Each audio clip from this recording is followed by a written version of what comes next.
Have you removed Ubuntu from your computer, but Windows still shows an Ubuntu boot option, or your C drive refuses to use the free space? In this video, we'll clean up the dual boot setup and solve the most common reason Windows cannot extend the C drive. The unallocated space is not directly next to it.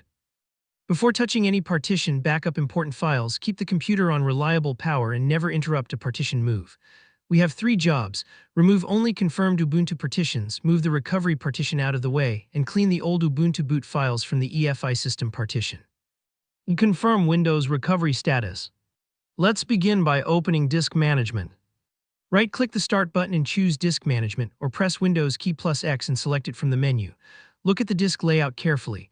The large Windows partition is normally labeled C. Ubuntu partitions may appear without a familiar Windows drive letter and can sometimes be shown as healthy primary partitions with an unknown or unreadable file system. A missing drive letter does not mean a partition is safe to delete. EFI, Microsoft Reserved, and Windows recovery partitions are also hidden, so identify the Linux partitions before changing anything. Now open PowerShell as administrator, type reagent info and press enter. This command tells us whether the Windows recovery environment is enabled and where its recovery image is registered. Take a screenshot or write down the current status. If the recovery environment is enabled, that is a useful reference point before we rearrange the disk. Identify Ubuntu partitions safely. Return to Disk Management and compare the partition order with what you see in the video.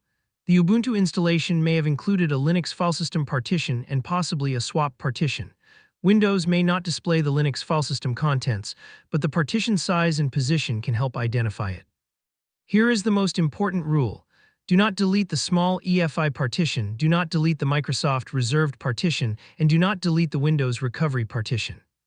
The Ubuntu partition is the one we want to remove, but verify it against your own layout rather than copying a partition number from someone else's computer. If Ubuntu has already been uninstalled and the Linux partitions are confirmed, right-click each one and choose Delete Volume. This creates unallocated space. If the option is unavailable, stop and verify the partition rather than guessing. At this point, you may expect Windows to extend C automatically. However, the Extend Volume option can be unavailable when another partition is located between C and the unallocated space. That is the problem we are solving next. Download a partition-moving utility. Windows Disk Management can delete and extend volumes, but it cannot move a partition from one position to another. For that reason, this tutorial uses AOMEI Partition Assistant standard to reposition the Windows recovery partition. You can use another reputable partition manager, but the names of the buttons may be different. Download it from the vendor's official website, avoid bundled offers, and read the installer screens carefully. Launch the program as administrator and close other applications before applying changes. Move the recovery partition to the end. AOMEI now displays the disk as a graphical map. Select the Windows partition that contains C and choose Resize Move Partition. The goal is not to erase the recovery partition. The goal is to place it after the unallocated space at the end of the Windows partition layout. Use the Resize and Move controls slowly. First, create or preserve the unallocated area produced when the Ubuntu partitions were removed. Then shift the recovery partition toward the end of the disk so that the unallocated space becomes directly adjacent to C. Watch the preview at the bottom of the window. The order should show the Windows C partition, then unallocated space, and then the recovery partition. Apply the change only when the preview shows C, then unallocated space, then recovery. Confirm the correct physical disk. Click OK, review the pending task, and choose Apply followed by Proceed. If the computer restarts, allow the operation to finish, never force a shutdown. After Windows starts again, open Disk Management.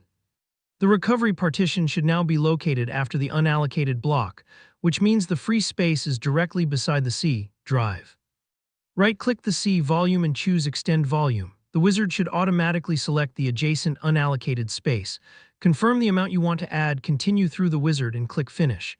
Windows should now expand the C drive into that available space. Check C in File Explorer to confirm that its capacity increased. If Extend Volume was still unavailable, cancel and recheck the layout. The space must be immediately to the right of C on the same physical disk. Windows cannot add space separated by another partition. Now run reagent info again. If Windows recovery shows as enabled, the move preserved the recovery configuration.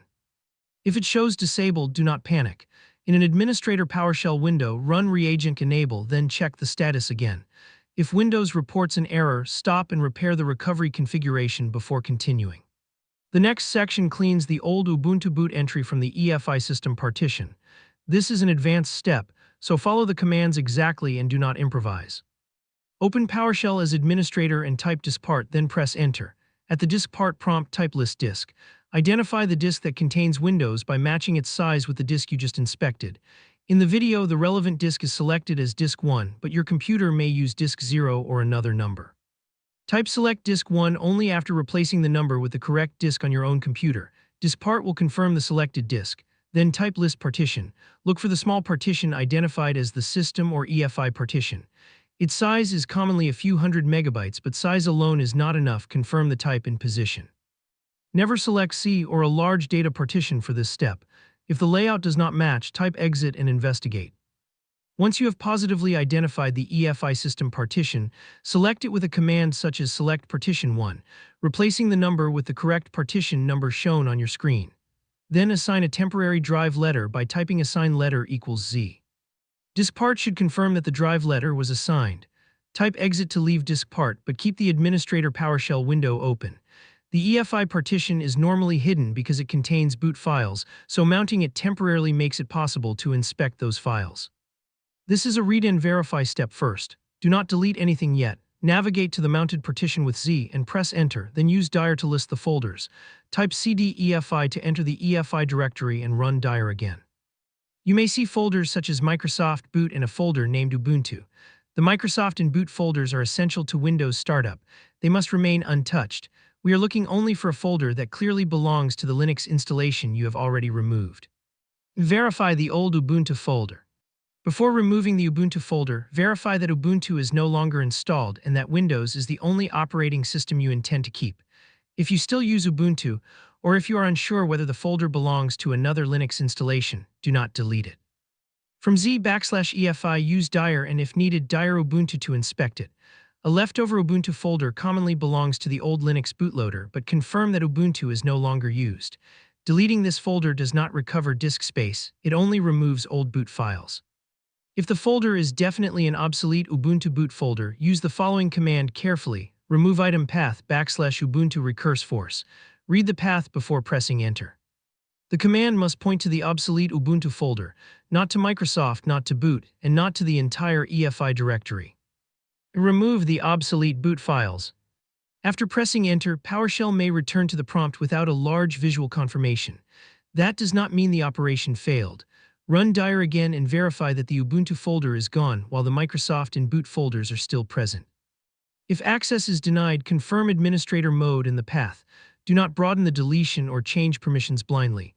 If the folder is absent, the firmware entry may be stored separately, so deleting other EFI files will not help. At this stage, restart the computer and check the boot experience.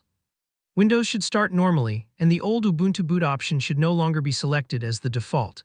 Some firmware may continue to display a stale entry even after the folder is removed. In that case, use the computer's UEFI firmware settings or a documented Windows boot management method to remove only the obsolete entry. Do not change secure boot settings unless you understand why you are changing them. They are not required simply to extend the C drive or remove an obsolete Ubuntu folder.